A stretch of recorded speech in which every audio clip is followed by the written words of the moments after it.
తతో ఏమంటున్నాడు, తత్పాత్రేణ ఆధావమాదాయ శృవేణ అంతరితం, అంటే శృవాన్ని తీసుకొని ఆ నీళ్ళలో ఉంచావా. వాటితో ఏం చేయమంటున్నాడు సూత్రం చెప్పండి.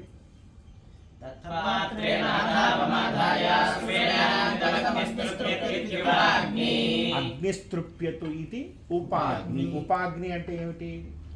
అగ్నికి సమీపమున. ఉప అనే పదానికి అర్థమేమి? సమీపము అని అర్థం. అంటే అగ్నికి సమీపంలో ఎక్కడ? అది కూడా ముందు వైపు, అంటే పశ్చిమం వైపు. అంటే ఆయన నీ వైపు కదా తిరిగి ఉంటాడు. అంటే ఆయన ముందర ఆయన పాదాల దగ్గర. ఉదాహరణకి ఇంకా చెప్పాలి అంటే ఆయన పాదాలుగా మూల అక్కడ ఉంటాయని మనం అనుకుంటాం కదా, అక్కడ వేయాలి.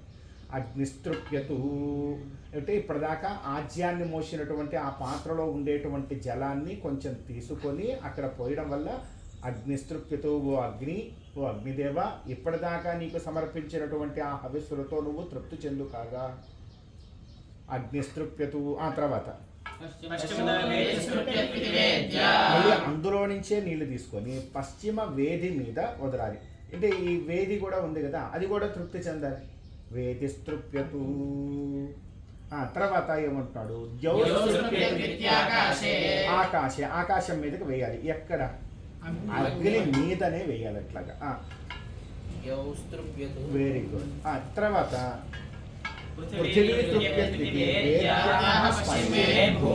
ఎక్కడ పడితే అక్కడ చేస్తామని ఆయన కూడా చెప్పాడు. వేద్యాః పశ్చిమే భూమౌ. ఆ వేదిక పశ్చిమ భాగమున, అంటే ఆచార్యులు ఉన్న స్థానానికి వేదికి మధ్యలో భూమి మీద పోయి. అంటే ఈ భూమి మీద నువ్వు యజ్ఞం చేశావు కదా, ఈ భూమి మీద యజ్ఞం చేసినందుకు కానీ ఈ భూమి కూడా తృప్తి చెందాలి. నువ్వు చేసినటువంటి యజ్ఞానికి భూమి కూడా తృప్తి చెందాలి. భూదేవి తృప్తి చెందితేనే కదా నీకు అన్నము నీళ్లు ఏదైనా వచ్చేది, లేకపోతే లేదు కదా. సో ఈ యజ్ఞం ద్వారా ఆమె కూడా, భూదేవి కూడా తృప్తి. చాలా మంది పృథివీ స్తృప్యతు అంటుంటారు. పృథివీ తృప్యతు అంటే ఎందుకంటే పైన అవన్నీ కూడా వేదిస్తృప్యతు, ద్యౌస్తృప్యతు అంటే వాటి దగ్గర విసర్గలు వచ్చి తర్వాత తృప్యతు వచ్చింది కాబట్టి విసర్గ సంధి జరిగి అక్కడ సకారం వచ్చింది. కానీ పృథివీ స్తృప్యతు విసర్గ అనవసరం కదా, ఎందుకంటే పృథివీ శబ్దము ఈకారాంత స్త్రీలింగం కదా.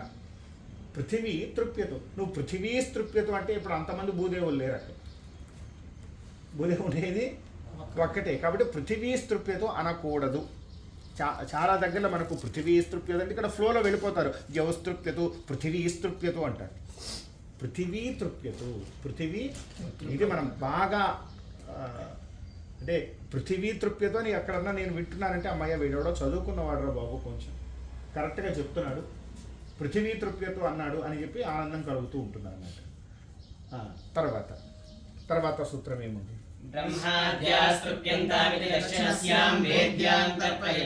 అందులో నుంచే నీళ్లు తీసుకొని దక్షిణ వేది మీద విడిచిపెట్టాలి. ఏమని?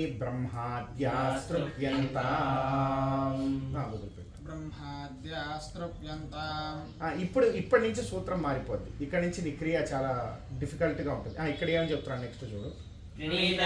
దక్షిణస్యాం.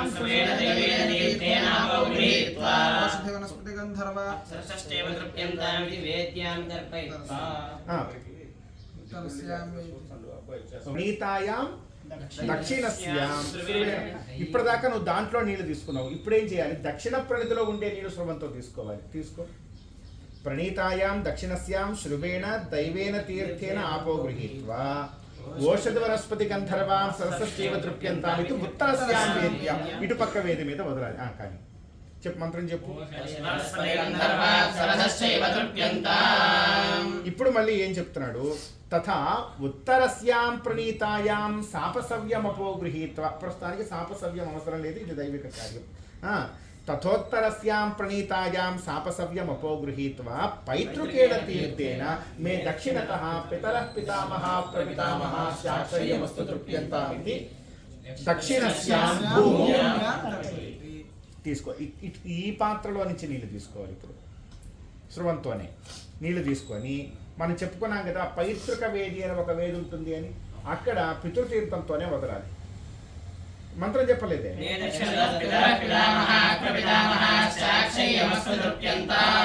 ఇప్పుడు పితృశబ్దం వచ్చింది కాబట్టి ఏమిటి? తర్వాత ప్రాసావీరిత్యంతైః చతుర్భిః దైవేన తీర్థేన ప్రాగంతం ఇవ్వలేదు అది తేన్మగ్గస్థాః అనుమతేన్మగ్గస్థాః